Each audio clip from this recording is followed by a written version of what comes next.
Hello दोस्तों, आपके अपने चैनल एसजी नॉवल वर्ल्ड में आप सबका स्वागत है। ऐसे ही रोचक स्टोरी के लिए चैनल को सब्सक्राइब जरूर कर लीजिए। आइए अब एपिसोड कंटिन्यू करते हैं। Episode 256 she is not cute, she is baby girl. खंड हवेली। शुभी को किसी के कदमों की आवाज सुनाई दी तो वो शांत हो गई। उसने आंखें बंद कर ली थी ताकि किडनैपर को लगे कि वो अब भी बेहोश है। दो आदमी वहां आए और उसे देखकर एक ने कहा, यार ये लड़की कितनी खूबसूरत है, लगता है जैसे संवर्ग से उतरकर कोई अप्सरा आई हो। दूसरे ने भी शुभी को देखते हुए कहा, सही कह रहा है तू, ये बहुत खूबसूरत है, पर अफसोस हम इसे सिर्फ देखने के अलावा और कुछ नहीं कर सकते। अगर काल को पता चल गया कि हमने इसके साथ कुछ भी ऐसा वैसा किया है तो वो हमें बहुत बुरी मौत मरेगा। उसकी बात सुन उसके साथी ने हाँ में सिर हिलाया, फिर कुछ सोचते हुए बोला, पर इस लड़की को अब तक होश क्यों नहीं आया? अब तक तो इसे जाग जाना चाहिए था। तभी दोनों के कानों में काल की आवाज पड़ी, ये जाग चुकी है, बस बेहोश होने का नाटक कर रही है। दोनों ने पीछे पलट कर देखा। काल शुभी पर नजर गड़ाए उनके पास ही आ रहा था। उसकी बात सुन शुभी अंदर तक कांप उठी थी। उसने झट से अपनी आंखें खोली और काल को देखा। उसे देखते ही उसके रोंगटे खड़े हो गए। काल बहुत खतरनाक दिख रहा था। वो उसके पास आया और उसके सामने घुटनों के बल बैठकर उसे छूने के लिए हाथ बढ़ाया कि शुभी झट से पीछे खिसक गई। उसे पीछे होते देख काल ने अपने हाथ की मुट्ठी कस ली, फिर वो अजीब तरह से मुस्कुराते हुए बोला, कब तक दूर रहोगी? आज नहीं तो कल तुम्हें मेरे पास आना ही है। शुभी को उसकी बात समझ नहीं आई। वो कंफ्यूज होकर उसे देखने लगी तो काल ने कहा, तुम सोचने की तकलीफ मत उठाओ, मैं हूं ना, मैं बताता हूँ। कल हमारी शादी है, उसके बाद हमारी सुहागरात और उसके बाद तुम्हारी मौत। शुभी उसकी बात सुनकर पूरी तरह शॉक रह गई थी। काल 50 साल का आदमी दिख रहा था और कहा वो अभी सिर्फ 19 साल की ही थी। उसने अपने डर को कंट्रोल करते हुए कहा, तुम मुझसे शादी क्यों करना चाहते हो और उसके बाद मौत से क्या मतलब है तुम्हारा? जब मारना ही है तो अभी मार दो ना, शादी करने के बाद क्यों मारोगे? काल मुस्कुराते हुए बोला, शायद तुमने ठीक से सुना नहीं, मेरी बात सुना। मैंने शादी के बाद सुगेरात की भी बात कही। सुगेरात के पहले तुम्हारी जान नहीं ले सकता और शादी से पहले तुम्हें छू नहीं सकता, वरना अभी तुम। कहते हुए उसने शुभी को ऊपर से नीचे तक अपनी गंदी नजरों से देखा तो शुभी खुद में ही सिमटने लगी। काल ने उसे एक नजर देखा, फिर खड़ा होकर जाते हुए बोला, खाना दो इसे और अपनी नजरें भी इस पर मत डालना, वरना अंजाम अच्छे से जानते हो तुम दोनों। दोनों आदमियों ने सिर हिलाया, फिर शुभी के लिए खाना लेने चले गए। उनके जाने के बाद शुभी ने खुद को देखा, फिर आसपास देखने लगी। वो इस वक्त एक कमरे में थी जहां अच्छी सफाई नहीं थी पर ठीक ठाक ही थी। उस कमरे में एक बेड भी था और कुछ जरूरी चीजें भी। वो अपना चेहरा घुटनों में छिपाते हुए बोली, सुतीश कहाँ हो तुम? क्या तुम मुझे मरने दोगे? मुझे बचाने नहीं आओगे? हवेली में सुतीश अपने कमरे में बैठा लैपटॉप पर शुभी और अपनी तस्वीर देख रहा था। वो उसकी तस्वीर पर हाथ फेरते हुए बोला, बहुत जल्द आऊंगा शुभी, बस थोड़ा इंतजार कर लो। इस बार तुम्हें खुद से दूर नहीं जाने दूंगा और नहीं मैं तुम्हें छोड़कर जाऊंगा। वो शुभी के तस्वीर को प्यार से देखने लगा कि बाहर से डोर नॉक करने की आवाज आई। आवाज सुन उसने लैपटॉप बंद किया, फिर डोर खोलने चला गया। उसने डोर खोला कि उसे दरवाजे पर खड़ी ट्विंकल दिखी जो मुस्कुराते हुए उसे ही देख रही थी। सुतिश ने भी उसे एक स्माइल पास की तो ट्विंकल ने कहा, लंच रेडी है, क्वीन ने आपको बुलाया है। सुतिश ने सिर हिलाया तो ट्विंकल जाने को पलट गई, पर तभी एक तेज हवा का झोंका आया और दोनों की आंखें बड़ी हो गई क्योंकि उस हवा के झोंके ने अंश को भी साथ लाया था। अंश ने झट से ट्विंकल को अपने पीछे किया और सुतीश को देखते हुए थोड़ा सख्त बनते हुए कहा, ट्विंकल तुम्हें पढ़ाई करनी चाहिए न कि ऐसे मेहमानों से दोस्ती करनी चाहिए। सुतिश के होठों पर एक मुस्कान आ गई थी।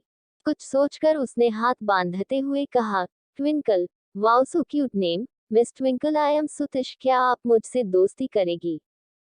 कहते हुए उसने अपना एक हाथ आगे बढ़ाया तो ट्विंकल ने झट से हाँ में सिर हिलाया और उसके हाथ में अपना हाथ देने लगी, पर अंश ने झट से कहा, she is not cute, she is baby girl. "Well I am अंश" कहते हुए उसने सुतीश के हाथ में अपना हाथ देना चाहा कि सुतीश ने अपना हाथ साइड करते हुए ट्विंकल के हाथों में अपना हाथ दिया और हैंडशेक करने लगा।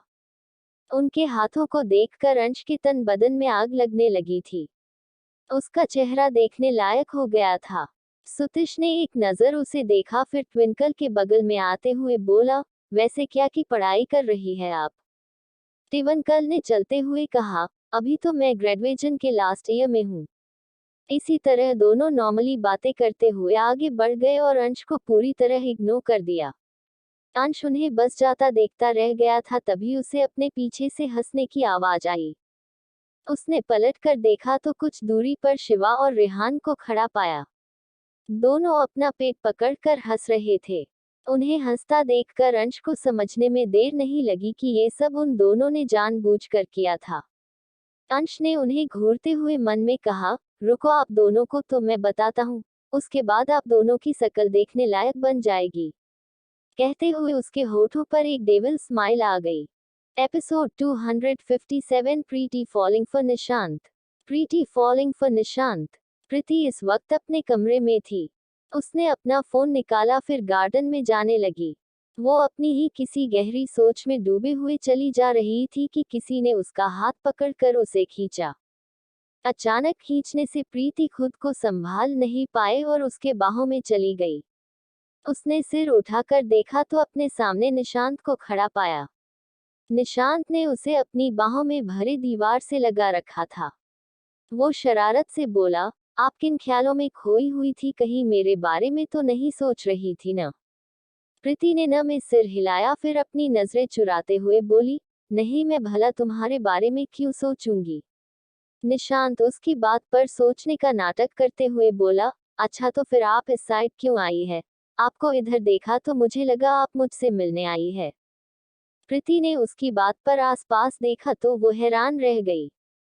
वो इस सर्वेंट क्वार्टर के पास खड़ी थी, जो कि गार्डन के लेफ्ट साइड बना हुआ था।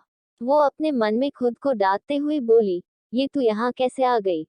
तू तो गार्डन में जा रही थी, लगता है इसके बारे में सोचते हुए राइट की जगह लेफ्ट मुड़ गई मैं।" तभी निशांत ने उसका हाथ पकड़ा और उसे अपने साथ ले जाने लगा। प्रीति ये देखकर घबरा गई और बोली, "तुम मुझे इधर कहाँ लेकर जा रहे हो? छोड़ो मुझे, अगर किसी दूसरे ने देख लिया तो।" निशांत उसे एक कमरे में लेकर आया, फिर दरवाजे को बंद करते हुए बोला, "डोंट वरी, आपके भाई और डैड इस वक्त यहाँ नहीं है और दोपहर का वक्त है, इसलिए सारे सर्वेंट अपने अपने काम में व्यस्त हैं।" प्रीति ने इस पर कुछ नहीं कहा। वो कमरे को देखते हुए बोली, "ये तुम्हारा कमरा है क्या?" निशांत ने हाँ में सिर हिलाया और उसके पास जाकर उसे पीछे से अपनी बाहों में भर लिया। प्रीति ने भी उसे दूर नहीं किया। निशांत का करीब आना उसे सुकून देता था, इसलिए उसने भी खुद को उसकी बाहों में ढीला छोड़ दिया। निशांत के होठ धीरे धीरे हरकत करने लगे थे। वो उसके गले पर किस करने लगा था। प्रीति ने एक तरफ सिर झुका लिया था, उसकी सांसें तेज चलने लगी थी। निशांत धीरे धीरे उसमें खोने लगा। उसने उसकी ड्रेस की जिप खोली तो उसकी ड्रेस कंधे से सरक कर नीचे आ गई। निशांत ने हाथ बढ़ाकर उसके ड्रेस को और नीचे किया और उसके पूरे कंधे पर किस करने लगा। प्रीति उसकी बाहों में खड़ी आंखें बंद कर आहें भरने लगी थी। निशांत ने उसे झटके से अपनी तरफ घुमाया, फिर उसके चेहरे को देखने लगा। उसे कोई मोमेंट न करता महसूस कर प्रीति ने आंखें खोलकर उसे देखा। निशांत उसके ऊपर झुका हुआ था, पर वो शांत खड़ा था। प्रीति ने कुछ पल उसे देखा, फिर आगे बढ़कर उसके होठों पर अपने होंठ रख उसे किस करने लगी। निशांत के होठों पर मुस्कान आ गई थी। उसने कसकर उसकी कमर को पकड़ा और उसके किस में इन्वॉल्व हो गया। थोड़ी देर बाद वो दोनों वहां के बेड पर एक चादर में लिपटे हुए थे। दोनों के कपड़े बेड के आसपास पड़े हुए थे और उनकी तेज सांसें कमरे में शोर मचा रही थी। प्रीति भी निशांत का पूरा साथ दे रही थी। दोनों ही एक दूसरे का साथ पाकर खुश थे। हवेली। अंश के साथ साथ शिवा और रेहान का भी खाना उनके गले से नीचे उतर नहीं पा रहा था। उन तीनों की आंखें अपने सामने बैठे सुतीश पर थी।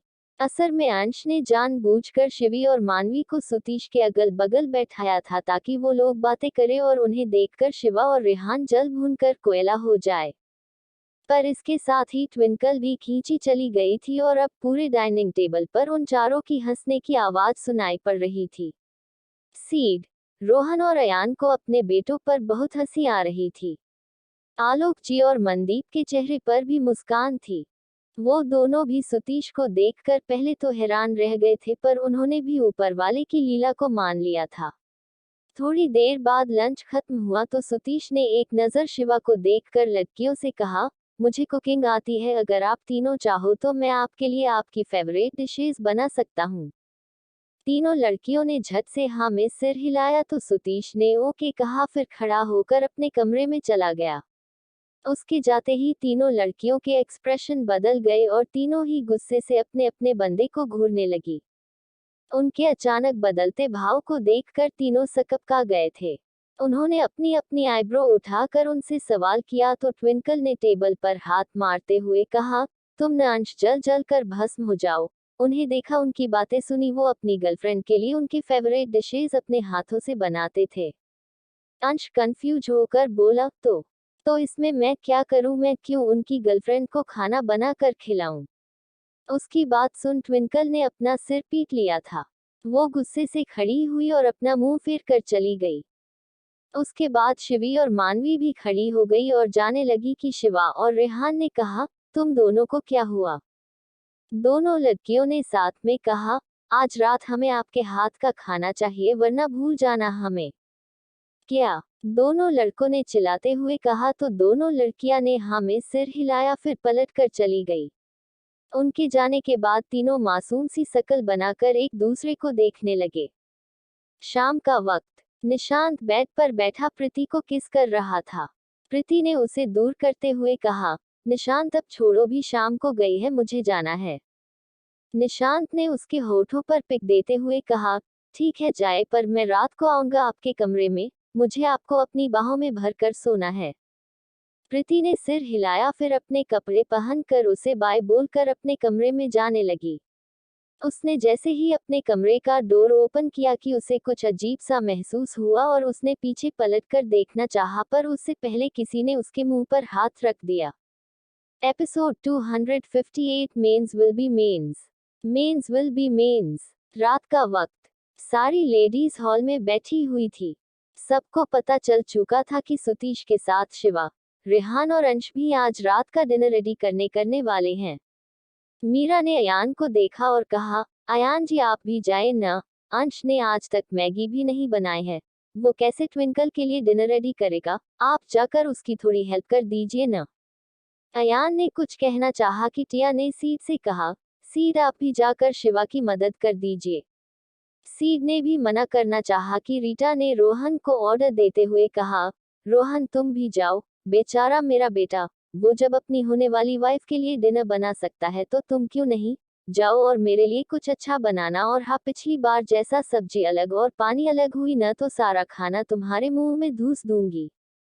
अयान और सीड का तो फर भी अच्छा था, पर बेचारा रोहन, उसे तो डायरेक्ट धमकी मिल चुकी थी। उसने बेचारगी से सिर हिलाया, फिर अयान और सीड के साथ खड़ा होने लगा। रीटा की धमकी सुनकर उन दोनों ने भी अपने शब्द अपने गले में ही रोक लिए थे। रोहन जाने को हुआ कि अचानक उसके दिमाग में कुछ आया और उसने सिंगल सोफे पर बैठे मनन को देखा, फिर खिड़की के पास खड़े अपने फोन को यूज करते हुए अवध को देखा। उन्हें देखकर उसके होठों पर एक बड़ी डेविल स्माइल आ गई थी। उसने छाया से कहा, छाया तुम्हें नहीं लगता जब सबके पार्टनर डिनर बना रहे हैं तो मनन को भी तुम्हारे लिए? कहते हुए उसने अपने शब्द अधूरे छोड़ दिए और मनन को देखकर उसे अपनी बतिशी चमकाने लगा।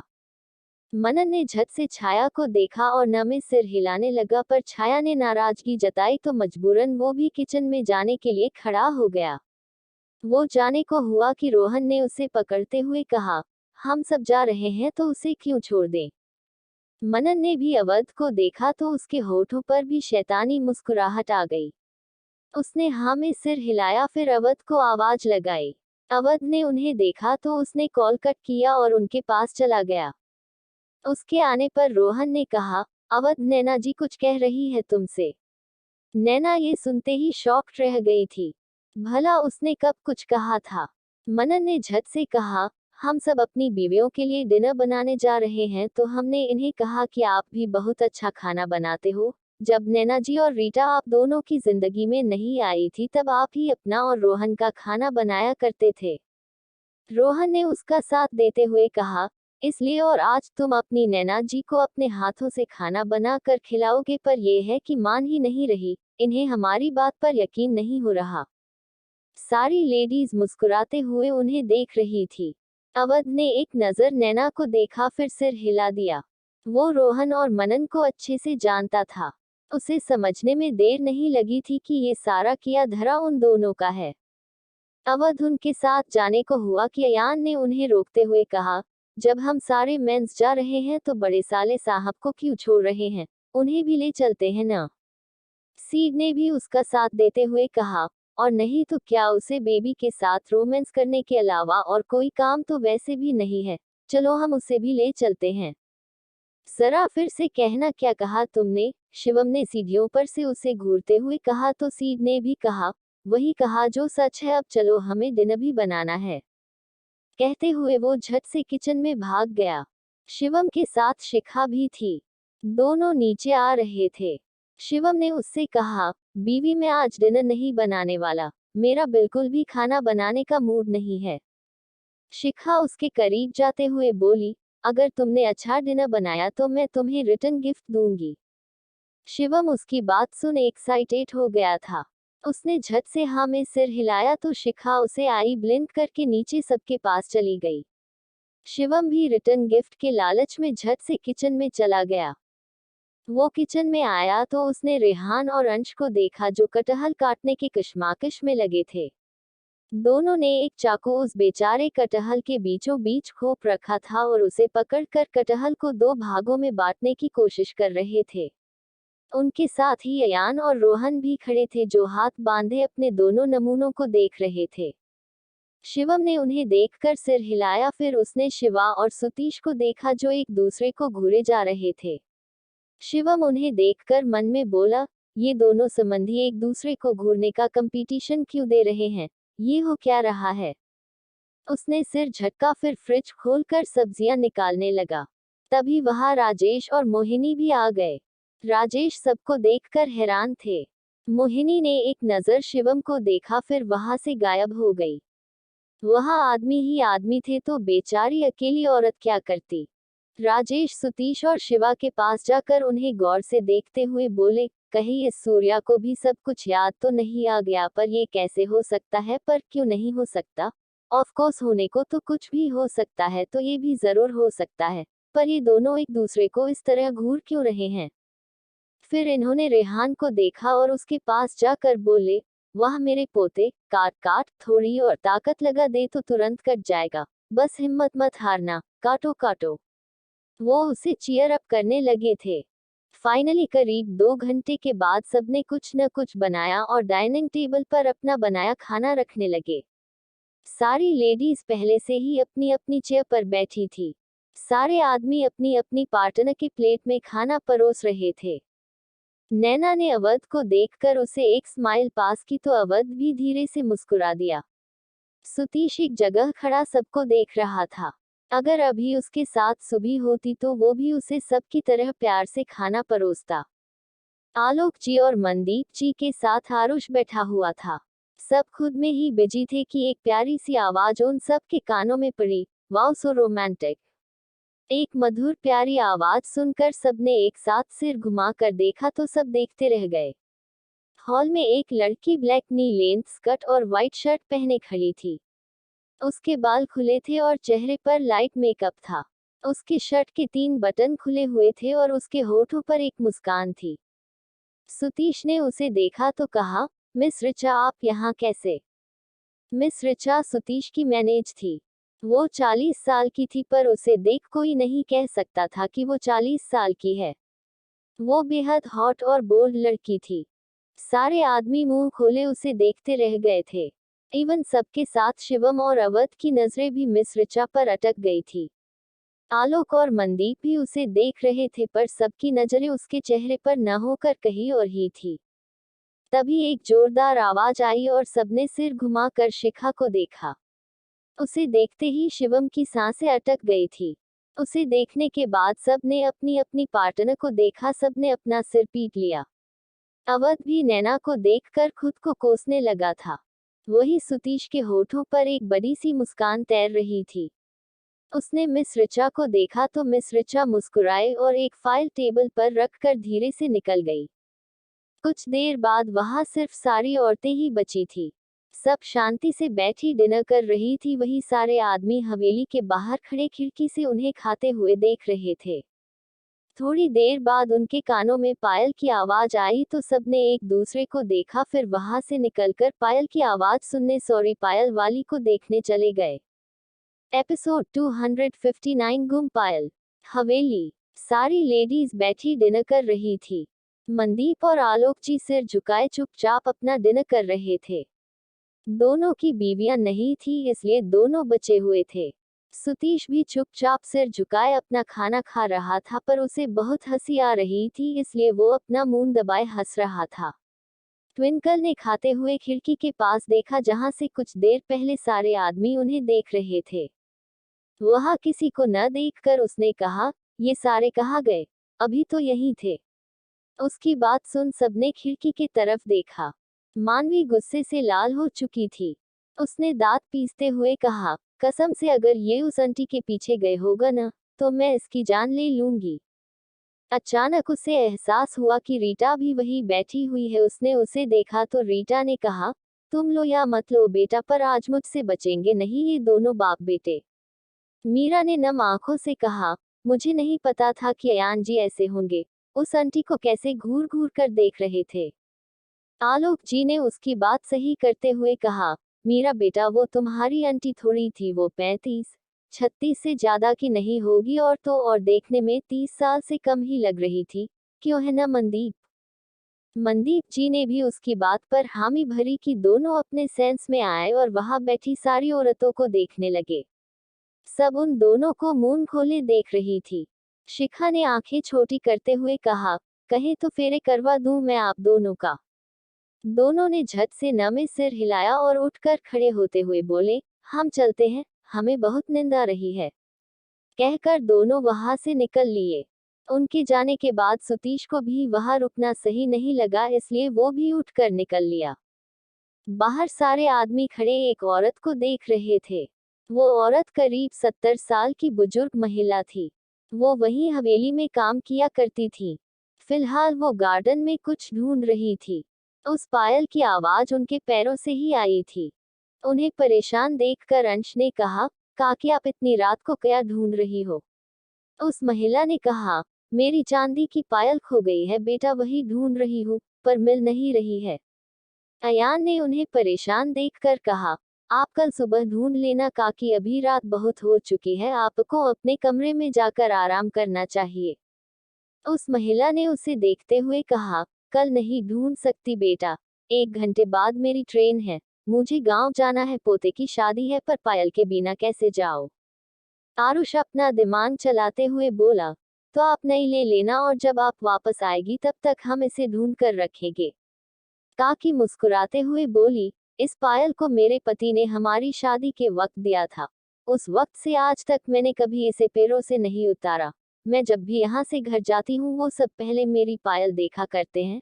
इसे देखकर उन्हें तसल्ली होती है कि मैं यहाँ अच्छे से हूँ और मुझे यहाँ किसी चीज की कमी नहीं है। उनकी बात सुन सबके होठों पर मुस्कान आ गई थी। मोहिनी और राजेश जी यही थे। मोहिनी ने कहा, मैं जा रही हूँ। राजेश जी ने उनके बातों पर कहा, क्यों, मुझे भी जाना है, मैं अकेला यहाँ रुककर क्या करूँगा? मोहिनी ने चिढ़ते हुए कहा, तो मेरे साथ आकर क्या करोगे? राजेश ने उसकी बात पर धीरे से मुस्कुराते हुए कहा, करने को तो मैं बहुत कुछ कर लूं, पर आप करने दे तब न। मोहिनी ने उसकी बात नहीं सुनी थी। उसने थोड़ी ऊंची आवाज में कहा, अगर जाना है तो चलो वरना यहीं रहो। राजेश ने झट से सिर हिलाया और दोनों वहां से गायब हो गए। थोड़ी देर बाद सारी औरतें उन्हें ढूंढते हुए गार्डन में चली आई। जब उन्होंने गार्डन में उन सारे आदमियों को देखा तो सब कंफ्यूज हो गई। ट्विंकल ने आवाज लगाई, आप सब वहां क्या कर रहे हैं? अंश ने बेंच पर बैठी काकी की तरफ इशारा करते हुए कहा, इनका पायल ढूंढ रहे हैं हम सब, पर मिल ही नहीं रहा है। उसके कहने पर सबने बैज को देखा। काकी की पीठ उनके तरफ थी। उनकी हाइट बहुत अच्छी थी और वो पलती दुबली सी थी। उन्होंने घाघरा चोली के साथ लाल रंग का दुपट्टा लिया हुआ था जो कि उनके सिर पर था। पीछे से देखने पर वो किसी यंग लड़की की तरह दिखाई दे रही थी। सारी लेडीज आंखें छोटी कर एक बार फिर से अपने अपने पतियों को घूरने लगी थी। नैना ने रोनी सूरत बनाकर कहा, अवध जी को कब से दूसरों की फिक्र होने लगी। पहले तो उन्हें दूसरों से कोई मतलब नहीं होता था, शादी से पहले तो ये मेरी तरफ देखा भी नहीं करते थे। कहते हुए उसने उस दिन को याद किया जब कॉलेज के दिनों में अपने दोस्तों के कहने पर उसने इसी तरह अपनी पायल खोने का नाटक किया था। पर अवध तो अवध था, उसने इसे बस एक नजर देखा और आगे बढ़ गया था। मीरा भी उस दिन को याद करते हुए बोली, सही कहा तुमने नैना, अवध जी सबके साथ बदल गए और अयान जी भी। कहते हुए उसकी आवाज रुहासी हो गई। शिखा की नीली आंखें आग उगलने को तैयार थी। उसने एक कदम आगे बढ़ाया कि उसे और बाकी सबको आरुष की आवाज सुनाई दी। आरुष हाथ में पायल उठाए चिल्ला रहा था, मिल गया पायल, मिल गया पायल मुझे काकी। जब सबने उसके मुंह से काकी सुना तो सब कंफ्यूज हो गई। तभी काकी भी बेंच से उठकर उसके पास जाते हुए बोली, मिल गया मेरा पायल, धन्यवाद बेटा, आप सबने मेरी पायल ढूंढ दी वरना मैं सारी रात ढूंढते ही रह जाती। अब जाकर सारी लड़कियों ने उनका चेहरा देखा था। सबको खुद पर ही गुस्सा आने लगा था। वो सब फालतू में अपने अपने पतियों को कूटने का प्लान बना रही थी। आरुष आया और उनके पैरों के पास बैठकर उनके पैर में पायल पहना दिया। काकी ने सबको एक बार फिर से धन्यवाद दिया और अपने कमरे में चली गई। उनके जाने के बाद सब हवेली के अंदर जाने को हुए कि सबको अपनी अपनी बीवी वही दिख गई। उन्हें देखकर उन सबको उनका गुस्सा याद आया तो सब एक दूसरे को देखने लगे। एपिसोड 260 बीवियों की नाराजगी, पतियों का प्यार। बीवियों की नाराजगी, पतियों का प्यार। हवेली। शिखा दंदनाते हुए अपने कमरे में आई। उसके पीछे पीछे शिवम भी चला आया था। वो उसके पीछे पीछे चलते हुए बोला, सुनो ना बीवी, एक बार बात तो सुनो यार मेरी। शिखा वॉशरूम में जाती हुई बोली, मुझे कुछ नहीं सुनना है, तुम जाओ यहाँ से। कहते हुए उसने दरवाजा बंद करना चाहा कि शिवम ने दरवाजे पर हाथ रख दिया। शिखा ने उसके हाथ को देखा तो कहा, अब क्या साथ में नहाने आओगे तुम? शिवम मुस्कुराते हुए बोला, आइडिया अच्छा है, चलो साथ में नहा लेते हैं। कहते हुए वो वॉशरूम के अंदर गया और दरवाजे को बंद कर दिया। दूसरी तरफ शिवा भी शिवी को मनाने की कोशिश कर रहा था। शिवी ने उसके सीने पर हाथ मारते हुए कहा, मुझे बात नहीं करनी आपसे, आप बहुत बुरे हो। आप किस तरह से उस आंटी को देख रहे थे? शिवा ने उसे देखा, फिर अपने सीने पर हाथ रखते हुए बोला, आह रिद्धि, तुम्हारा हाथ है यह हथौड़ा, लगता है क्वीन ने तुम्हारी कुछ ज्यादा ही प्रैक्टिस करवा दी है। कितनी जोर से मारा तुमने? आह मुझे दर्द हो रहा है। शिवी अपने छोटे छोटे हाथ देखते हुए बोली, इतनी जोर की नहीं लगी होगी शिव, मैंने इतनी जोर की नहीं मारा, लाइए दिखाए कहाँ लगी है आपको। कहते हुए शिवी ने हाथ आगे बढ़ाए तो शिवा पीछे होते हुए बोला, ओ गॉड शिवी, तुम तो बल्ब की रोशनी में मेरी इज्जत पर हाथ डाल रही हो। तुम्हें शर्म नहीं आती ऐसे किसी आदमी की इज्जत पर हाथ डालते हुए? शिवी ने आंखें छोटी करते हुए कहा, ज्यादा बनिए मत आप बिल्कुल भी अच्छी एक्टिंग नहीं करते हैं। शिवा मुस्कुराते हुए बोला, एक्टिंग का नहीं पता पर मैं कुछ और बहुत अच्छा करता हूँ, तुम कहो तो मैं करके दिखाऊं। उसकी बात सुन शिवी ने शर्म से अपनी पलकें झुका ली थी। शिवा उसे देख मुस्कुरा दिया और उसे अपनी बाहों में भर लिया। मीरा अपने कमरे में बैठी रो रही थी। बेचारा अयान का हाल बेहाल हो चुका था। उसने कितनी कोशिश की थी उसे चुप करवाने की, पर वो मानने को तैयार ही नहीं थी। मीरा ने रोते हुए कहा, आप बहुत बुरे हैं अयान जी। मुझे नहीं पता था कि आपको उस जैसी आंटियों में इंटरेस्ट है। अयान से उसकी क्यूटनेस देखकर खुद पर काबू नहीं हुआ और उसने आगे बढ़कर उसके होठों पर अपने होंठ रख दिए। उसके अचानक ऐसा करने से मीरा फ्रिज हो गई थी, इसलिए उसका रोना भी बंद हो गया था। कुछ पल बाद अयान उससे दूर होकर उसकी आंखों में देखते हुए बोला, मुझे बस तुम में इंटरेस्ट है, और कितना इंटरेस्ट है चलो बताता हूँ। कहते हुए वो एक बार फिर से उसके ऊपर झुकते चला गया। मीरा की तरह ही नैना के भी आंसू रुकने के नाम नहीं ले रहे थे। नैना दुपट्टे से अपने आंसू पोंछते हुए बोली, इसलिए आप शादी नहीं कर रहे थे, अब समझी मैं। आपको उस जैसी लड़की पसंद है, जो छोटे कपड़े पहनती हो, और मैं तो बस सलवार सूट पहना करती हूँ। अवध के होठों पर मुस्कान छाई हुई थी। वो पहली बार नैना को ऐसे रोते हुए देख रहा था। उसे लगता था नैना एक मैच्योर लड़की है, पर आज उसे पता चला कि नैना के अंदर भी एक छोटी बच्ची अब तक जिंदा है। वो नैना का हाथ अपने हाथ में लेते हुए बोला, नैना जी, आपको कुछ भी ऐसा वैसा सोचने की जरूरत नहीं है। मुझे सूट वाली लड़कियां ही पसंद, और आप। कहते हुए उसने उसके आंसू पोंछे और कहा, और आप तो मुझे बहुत ज्यादा पसंद है। अगर पसंद नहीं होती तो सच कहता हूँ, मैं कभी भी किसी झूठ मूठ के रिश्ते में नहीं बंधता। मुझे आप पसंद आई, आपकी सादगी पसंद आई, इसलिए मैंने आपसे शादी की। सच्ची? नैना ने कहा तो अवध ने सिर हिलाते हुए कहा, मूचिया प्लीज चुप हो जाए। नैना ने सिर हिलाया और अपने आंखें साफ करने लगी कि अवध ने उसे झट से अपनी गोद में उठा लिया। नैना ने उसे देखा, उसकी आंखों में उतर आए एहसास को देखकर शर्म से अपना चेहरा उसके सीने में छिपा लिया। अवध ने उसे देख मुस्कुराते हुए सिर हिलाया और उसे लेकर बेड पर चला गया। प्यार अच्छे अच्छों का गुस्सा शांत कर देता है, और इसी बात का फायदा रोहन उठा रहा था। वो रीटा को अपनी बाहों में पकड़े उसके गले पर किस करते हुए बोला, रीटा, अब से मैं किसी और को नहीं देखूंगा। मतलब तुम पहले किसी और को देखते थे? कहते हुए वो पलट गई और गुस्से से रोहन को देखने लगी। रोहन ने झट से कहा, नहीं नहीं, मेरा मतलब मैं अब अपने ऑफिस में भी किसी फीमेल एम्प्लॉई को भी नहीं देखूंगा। तुम तो जानती हो, मैंने अपनी पूरी जिंदगी में सिर्फ तुम्हें देखा, तुम्हें चाहा और तुम्हें प्यार किया है। यही तुम्हारे लिए अच्छा है, वरना। कहते हुए रीटा ने हाथ ऊपर उठाया तो रोहन उसके हाथ को पकड़ते हुए बोला, इसकी कभी कोई जरूरत पड़ेगी ही नहीं। I am always looking you, only you my wifey. Rita ने सिर हिलाया, फिर उसके गले में बाहें डालते हुए बोली, तो चले थोड़ी बेड एक्सरसाइज करने। उसकी बात सुन रोहन के कान लाल हो गए। उसने मन में कहा, बताओ, इसका बेटा बाप बनने की उम्र में है, ये खुद दादी बनने की उम्र में है, और इसे अब भी रोमांस करना है। रीटा ने उसके सामने चुटकी बजाते हुए कहा, ओह हेलो रोहन, कहाँ खो गए? रोहन ने न में सिर हिलाया, फिर उसके कमर पर हाथ रख दिए और कुछ ही पल में दोनों एक दूसरे में खोने लगे। प्यार का जादू छाया पर भी काम कर रहा था। मनन ने उसे बहुत आसानी से मना लिया था। दोनों इस वक्त एक दूसरे में डूब चुके थे। टिया और सीड का भी यही हाल था। सीड ने भी पल भर में टिया की नाराजगी दूर कर दी थी और उसके प्यार में खो गया था। रेहान भी रोहन का ही बेटा था और उसकी मानवी उसकी माँ के जैसी ही थी।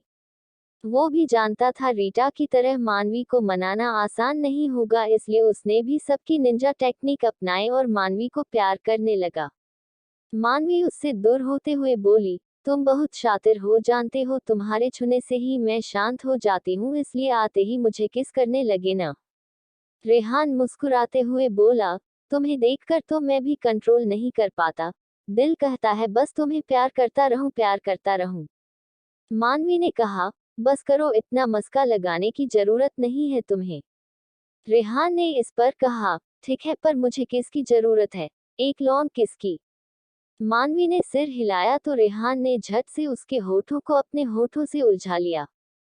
जहां सारे बड़े प्यार में गोते लगाने लगे थे, वहीं बेचारा अंश का हाल बेहाल हो चुका था। उसे बहुत जोरों की भूख लगी थी, पर ट्विंकल ने उसके सामने शर्त रखी थी कि वो तभी उसे माफ करेगी जब वो आज की रात भूखा रहेगा। अंश ने पानी का बहाना बनाया और किचन में चला गया। किचन में आते ही उसकी नजर आरुष पर पड़ी। आरुष बहुत मजे से आइसक्रीम खा रहा था। उसे खाता देख अंश के मुंह में पानी आने लगा था। आरुष ने उसे देखा तो कहा, भूख लगी है तो जाओ खा लो खाना, फ्रिज में रखा है सब। अंश ने फ्रिज से पानी की बोतल निकालते हुए कहा, नहीं, ट्विंकल ने माफी के तौर पर डिनर करने से मना किया है। आपका अच्छा है, छोटी माँ नहीं है तो आप पूरे मजे ले रहे हो, पर डोंट वरी, मैं उन्हें कॉल कर सब कुछ बता दूंगा। आरुष ने झट से कहा, मुझे पीटते देखकर मजा आएगा क्या, जो तुम इमली को बताने की बात कह रहे हो? और वैसे भी सारी लड़कियों की नाराजगी कब की दूर हो चुकी हूँ। तुम भी ट्विंकल को बनाओ तो मान जाएगी, पर उससे पहले कुछ खा लो, यहाँ मैं और तुम ही है, उसे पता नहीं चलेगा। अंश पानी पीते हुए बोला, नहीं रहने दीजिए, जब वो कहेगी तभी खाऊंगा। वो पीछे पलटा तो उसकी नजर ट्विंकल पर गई। आरुष ने उसे देखा तो वो अपनी आइसक्रीम लेकर वहां से निकल गया। उसके जाने के बाद ट्विंकल आई और फ्रिज से खाना निकालते हुए बोली, मैं खाना गर्म कर देती हूँ, तुम खा लो, क्योंकि भूखे पेट तो तुम्हें नींद आएगी नहीं। अंश ने मुस्कुराते हुए उसे पीछे से अपनी बाहों में भर लिया। वो प्यार से उसके गाल पर किस करते हुए बोला, तुम बहुत अच्छी हो मेरी जानेन जहान, अपने होने वाले पति के लिए फिक्र करती हो। हाँ। ट्विंकल ने बस सिर हिला दिया और उसके लिए खाना गर्म करने लगी। निशांत सबके सोने का इंतजार कर रहा था। जब उसे विला की सारी लाइट बंद दिखी तो वो समझ गया कि सारे लोग सो गए। वो धीमे कदमों से विला के अंदर आया और प्रीति के कमरे में जाने लगा। बाकी का नेक्स्ट एपिसोड नेक्स्ट पार्ट में कवर करेंगे। कहानी को लाइक शेयर कमेंट जरूर करें और प्लीज लाइक भी जरूर करें। Thank you.